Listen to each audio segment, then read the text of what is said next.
Hello everyone, welcome once again to T point academy. मैं शुभम पांडे एक बार फिर से आज आपके सामने हम पढ़ रहे हैं forest society and colonialism history chapter 4। इसमें हमने ऑलरेडी 2 पार्ट पढ़े हैं। पहले में इंट्रोडक्शन प्लस इंडिया में फॉरेस्ट की सिचुएशन क्या थी, कैसे फॉरेस्ट को क्लियर किया गया, रेलवे की डिमांड्स और रॉयल नेवी की डिमांड्स क्या थी, कैसे ब्रिटिशर्स ने फॉरेस्ट एक्ट लाया। सेकेंड में हमने पढ़ा साइंटिफिक फॉरेस्ट्री। साइंटिफिक फॉरेस्ट्री में फॉरेस्ट एक्ट ऑफ 1865 और उसमें अमेंडमेंट के साथ 1927 तक कितने टाइप्स में उन्होंने फॉरेस्ट को डिवाइड किया। फॉरेस्ट एक्ट आने से लोगों की लाइफ पे क्या प्रभाव पड़ा, कैसे लोग पूरे फॉरेस्ट पे डिपेंडेंट थे और अब उन पर किस तरह की रिस्ट्रिक्शन लग गई। ठीक है, अब हम पढ़ेंगे कि फॉरेस्ट एक्ट इस पार्ट 3 में हम क्या पढ़ने वाले हैं कि फॉरेस्ट एक्ट से कल्टीवेशन पे क्या फ़र्क पड़ा। जैसे आदिवासी लोग या जो भी जंगल में ट्राइब्स रहते थे वो किस तरह से प्रैक्टिस करते थे और हुआ क्या, ध्यान से देखिएगा।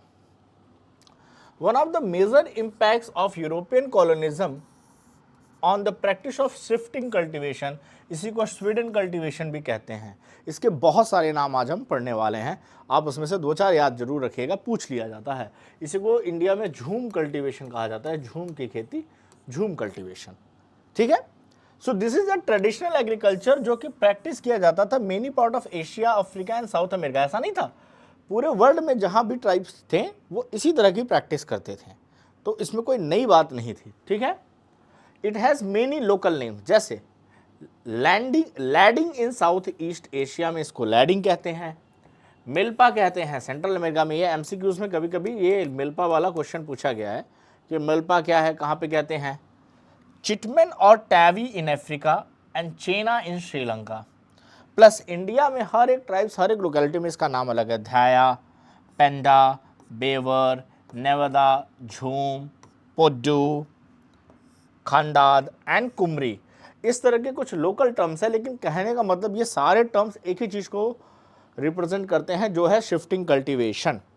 अब ये शिफ्टिंग कल्टीवेशन कैसे होता था ये पूछा जाता है कई बार, तो ध्यान से समझिए। What is shifting cultivation? Parts of the forest, जैसे कि मान लीजिए एक बहुत बड़ा फॉरेस्ट है, ठीक है, मैंने उसका ये हिस्सा चुना और यहाँ से ट्रीज को कट किया और जो उसके रिमेनिंग्स थे उसको बर्न कर दिया। बर्न करने के बाद जो एशेज हैं उसको सॉइल में मिला दिया, जो कि एज अ फर्टिलाइजर काम करेंगे। ठीक है, अब यहाँ पे कम से कम 2 से 3 ईयर के लिए एक मिक्स फार्मिंग होती है। मिक्स फार्मिंग होने के बाद जब ये सॉइल लेस फर्टाइल हो जाएगी तो इस एरिया को ऐसे ही लीव कर देंगे और फिर किसी और पैच ऑफ लैंड को ये क्या करेंगे, क्लियर करेंगे। तब तक ये एरिया नेचुरली कम से कम मान के चलिए कि अगले 10 सालों में ग्रो हो जाता था, क्योंकि फॉरेस्ट अपने आप को रिकवर कर लेता है। तो अब कोई इतनी बड़ी पॉपुलेशन नहीं थी कि सब कुछ काट देते थे, जला देते थे। ठीक है, और ऐसे ही ऐसे पैच ऑफ वर्क में करते रहते थे और फिर ये एरिया रिकवर होते रहते थे और फिर इस एरिया में खेती चलती रहती थी। ठीक है, sheets are shown in the ashes after the first monsoon, पहली बारिश के बाद रॉक उसमें मिल जाती थी, शीट्स को डाला जाता था। And crops is harvested by October November. Basically ये खारिफ की क्रॉप कह सकते हैं। जब क्या होती थी ये खारिफ की क्रॉप, बट वो ऐसे धान चावल नहीं, उनके रिक्वायरमेंट के according. Such plots are cultivated for a couple of year and then left for 12 to 18 year for the forest grow back. ये फिर से फॉरेस्ट वहाँ पे रीडेवलप हो गया। Mixture of crops goes in and plots in central India and Africa. अगर बात करें तो ये मिलेट्स हो सकते थे, जवार, बाजरा। ब्राज़ील में ये मोनाइक होते थे। And the other parts of Latin America में मेज और बीन्स, इस तरह के मोटे अनाज, जिसे कहा जाता है मोटा अनाज, वो उगाया जाता था। मिलेट्स उगाए जाते थे, कोई धान, गेहूं, चावल बहुत ज़्यादा नहीं उगाया जाता था, जिस तरह के क्रॉप्स आसानी से हो जाए। ठीक है, अब बर्निंग द फॉरेस्ट, पेंडा और पोडू प्लांट्स, इसका मतलब क्या है कि ये जो शिफ्टिंग कल्टीवेशन के लिए, पेंडा और पोडू नाम ही है ना, शिफ्टिंग कल्टीवेशन के लिए जो प्लॉट्स होते थे, जब फॉरेस्ट जलाया जाता था तो होता क्या था। शिफ्टिंग कल्टीवेशन में clearing is made by of the forest usually on the slopes of the hills. जैसे ये हिल्स का स्लोप है तो इस स्लोप पे हमने डिसाइड किया एक पैच ऑफ लैंड और उसको जला दिया। आफ्टर कट, ट्रीज को कट करने के बाद they are burn to provide ashes and the seeds are then scattered in the area and left to be irrigated by rain. तो टोटली नेचुरली फॉरेस्ट फार्मिंग थी कि कट कर दिया, जला दिया, पहली बार रेनफॉल हुई, सीड्स डाल दिए, जो हो गया वो ग्रो हो गया। अब ब्रिटिशर्स का कहना था यूरोपियंस का कि ये जो आग है, ये आग क्या कर सकती है, फैल गई तो ये जो हमारा रिजर्व फॉरेस्ट है, ठीक है, इसमें जो इंपॉर्टेंट टिम्बर है उसको भी जला देगी।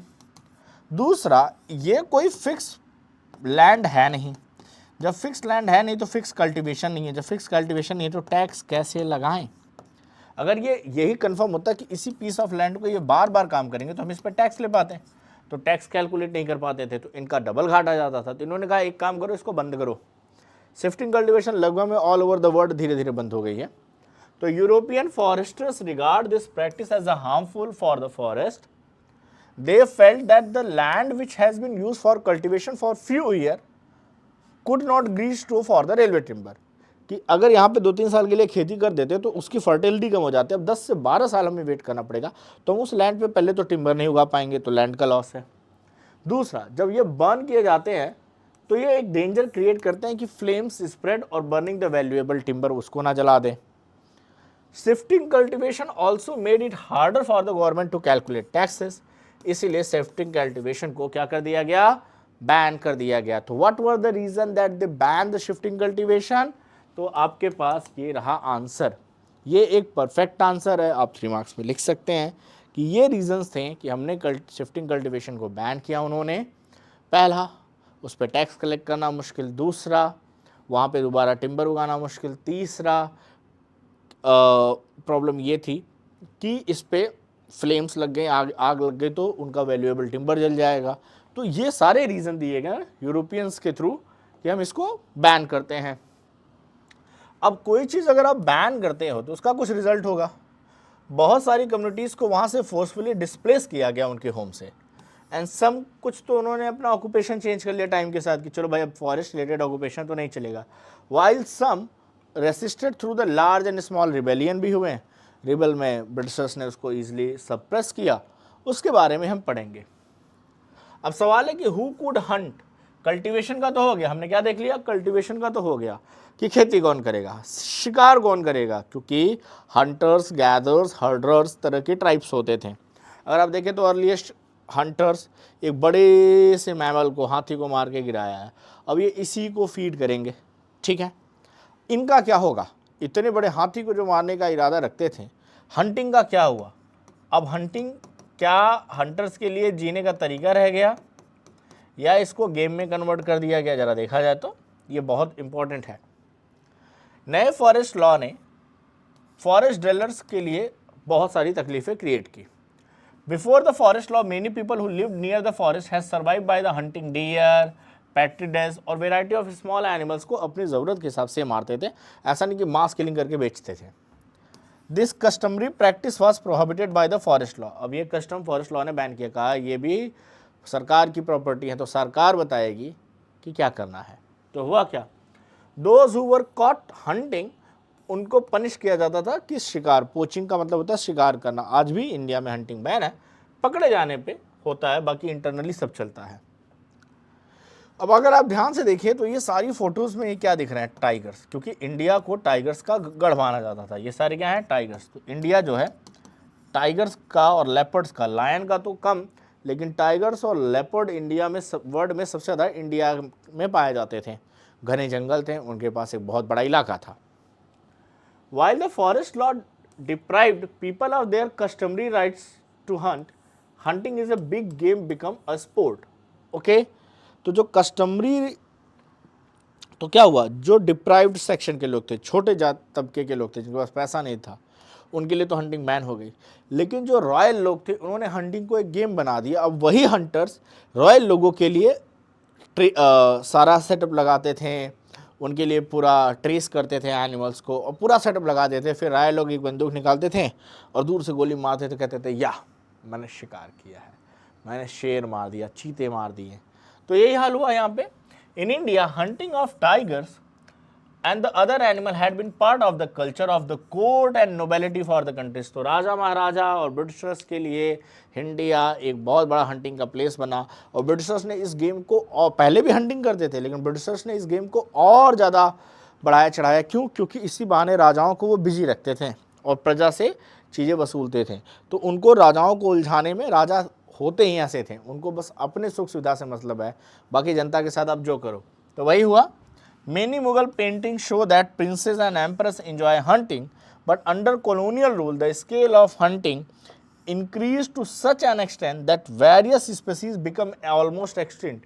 इतना तगड़ा इन्होंने हंटिंग का काम किया कि लगभग में कई सारी स्पीसीज गायब होने की कगार पे आ गई, इतना ज़्यादा मास किलिंग कर दी। चलिए कुछ डेटा देखते हैं, आपको समझ में आएगा। British saw large animal as a sign of wild. इनको साला दुनिया में सब कुछ वाइल्ड ही दिखता था, एक यही सिविलाइज थे। इनको लगता था ये जो कुछ भी करते हैं इंडिया को सुधारने के लिए करते हैं, इंडिया का कोई कल्चर ही नहीं है। प्रिमिटिव एंड सैवेज सोसाइटी, ठीक है। तो they believe that by killing dangerous animal British would civilise the India. Animals को मार के इंडिया को ये सिविलाइज करना चाहते थे। They gave rewards for killing of tigers. क्यों? क्योंकि आप एनिमल्स थे, तो जब आप फॉरेस्ट को क्लियर करके वहाँ पे एग्रीकल्चरल लैंड बनाओगे तो वो आपने कहीं ना कहीं उनकी टेरिटरी ले ली। तो बहुत कॉमन था कि विलेजेस पे अटैक करना, फार्मर्स पे अटैक करना, तो फार्मर्स डर के खेती छोड़ देते थे। अब जब खेती छोड़ देते थे तो इनको टैक्स कम मिलता था, तो इनको ये लगा कि अगर हम केवल हंटर्स को बुला के मरवाएंगे तो बड़ा पैसा लग जाएगा, ये सबसे बेनिफिशियल है कि इसको गेम बना दो, गेम में लोग पैसे भी पे करेंगे और मारेंगे भी और काम भी बन जाएगा। So they gave reward for the killing tigers, wolves, भेड़िया and other large animal on the ground that they pose a threat. तो किसी भी तरह से जो कल्टिवेटर्स पे अटैक, जो भी एक तरह से कार्निवरस एनिमल थे जो इकोसिस्टम को, फूड चेन को मेंटेन करते थे, उस पे इन्होंने कहा इनको मारने पे इनाम है। 80,000 टाइगर, एक तो होते ही कितने हैं, उसमें से 80,000 मार दिए गए।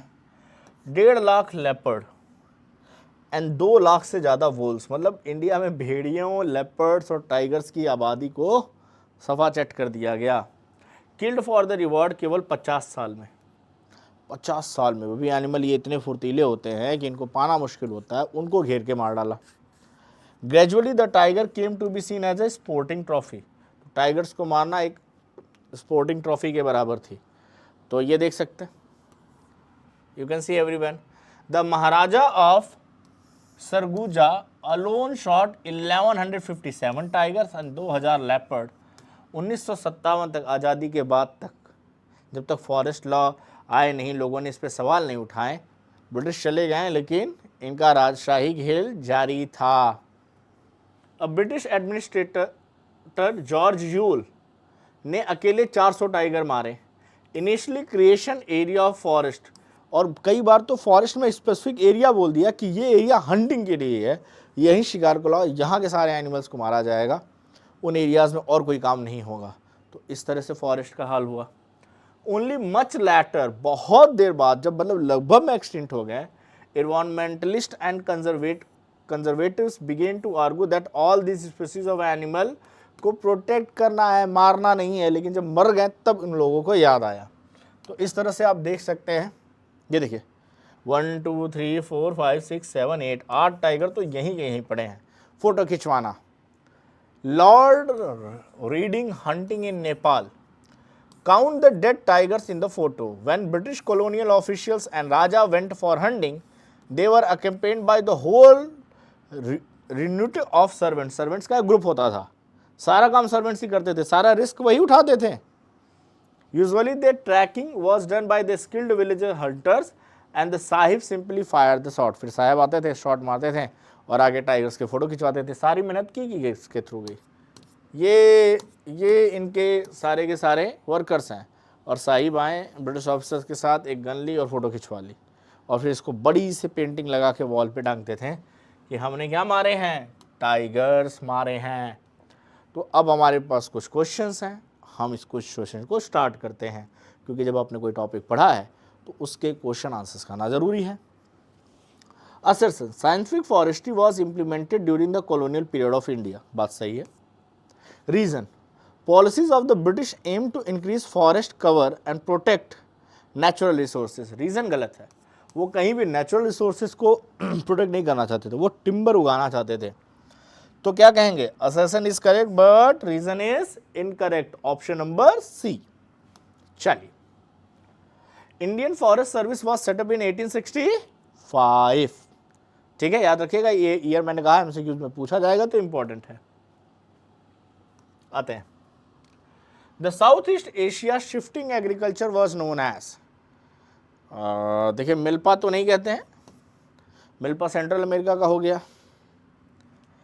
चिटमैन हो गया आई थिंक श्रीलंका का, तो south east Asia I think टैवी होना चाहिए, अगर मैं सही हूँ तो टैवी होना चाहिए, एक बार हम देख लेंगे, ठीक है। अब हमें जो पढ़ना है नेक्स्ट लेक्चर में पार्ट 4 में वो होगा new traders, new employments and new services. जब फॉरेस्ट एक्ट लग गया, वहाँ से लोगों को हटा दिया गया रिजर्व फॉरेस्ट प्रोटेक्टेड फॉरेस्ट के अंदर, तो नया फॉरेस्ट एक्ट आया, तो फिर वहाँ पे नए तरह के कौन से ट्रेड, कौन से एम्प्लॉयमेंट और कौन सी सर्विसेज ग्रो हुई, किसने इसके फ़ायदे उठाएं, क्योंकि अभी हमने पढ़ा हु कुड हंट और who will be the agriculturist. तो new trades, new employment, new services के बारे में हम अपने नेक्स्ट लेक्चर में पढ़ेंगे, और उसमें ये जो टॉपिक्स होंगे वो कुछ इस तरह के टॉपिक्स आपको यहाँ पे देखने को मिलेंगे, ठीक है। इन इंडिया फॉरेस्ट ट्रेड कैसे ग्रो हुआ, क्या नया क्या पुराना हुआ। So this topic we will continue in the next lecture. So for today that's enough, see in the next lecture. T one academy को सब्सक्राइब कीजिए, ऐसे ही आपको स्मॉल टॉपिक पे वीडियोज़ यहाँ पे मिलते रहेंगे ताकि आपके कॉन्सेप्ट काफ़ी क्लियर रहें। So bye everyone, have a good day.